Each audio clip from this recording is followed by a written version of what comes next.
నేను చూశాను, ఎప్పుడైనా ఎవరికైనా కోపం వస్తే నేనేం చేయను, నాకు చాలా ప్రెజర్ ఉంది అందుకే కోప్పడ్డాను.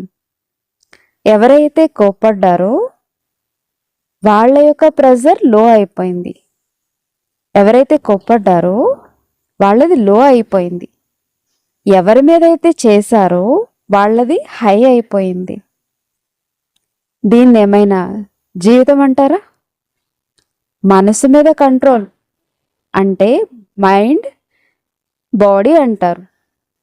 బాడీ మైండ్ అని అనరు కదా. మనసు లోపల మనశ్శాంతి ఉన్నట్లయితే వ్యర్థం మాట్లాడటం, వ్యర్థం చూడటం, వ్యర్థం వినటం. మహాత్మా గాంధీ గారు కూడా అంటూ ఉండేది కదా, talk no evil, see no evil, hear no evil. మనం ఏమంటాం? Think no evil.